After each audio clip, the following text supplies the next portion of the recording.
Bonjour, c'est lundi, après les jeux, le jeu tout nouveau, tout beau, c'est tout vu, tout lu sur France 2 avec Marie-Ange Nardi. Nous jouons aujourd'hui avec Vanessa, venue du petit paradis de Sotteville-les-Rois. Arnaud, fonctionnaire, il ne risque donc pas d'être limogé, bien qu'habitant Limoges. Voilà Marie-Ange, ils sont à vous. Merci Bruno, on va saluer tout le public qui nous a rejoints. Je salue la conversion de Philippe au hollandisme de gouvernement et je suis extrêmement touché de sa part de cette envolée parce que Philippe est en train de mettre le point sur quelque chose qui va être au cœur de la stratégie présidentielle dans les semaines qui viennent, c'est le courage. C'est président courage. Je suis courageux. J'assume tout. Je revendique tout et je combats contre tout.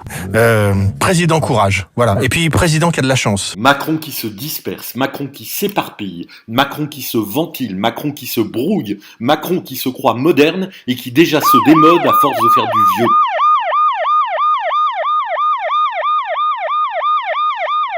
Regardez ce qu'il a fait en 5 ans. C'est quand même un type qui obtient 5,6% des voix à la primaire de gauche en 2011. Oui. C'est le minoritaire des minoritaires, qui a toujours été le paria de la gauche, qui s'est construit comme ça, en minoritaire rebelle permanent. Et qui même au gouvernement, que ce soit à l'intérieur ou à Matignon, a continué d'être le rebelle minoritaire. Parce que c'est ça le paradoxe. Et c'est le premier ministre de l'histoire de la Ve République qui met un président en position de ne pas pouvoir se représenter. Mais oui, c'est considérable. Emmanuel Macron, c'est l'homme qui lui a tout volé. Le positionnement, la stratégie...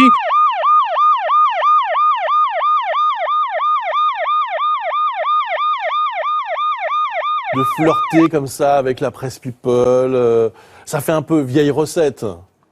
Ça fait un peu vieille recette, sauf que quand Paris Match le met à la une 3 numéros, les ventes grimpent de 30 à 50%.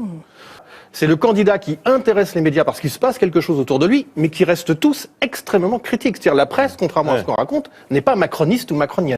C'est là où il y a une ambiguïté d'ailleurs, parce que j'entends souvent candidat des médias.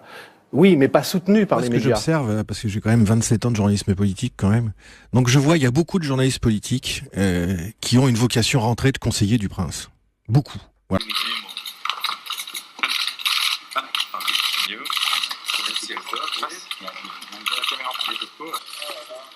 Présentez.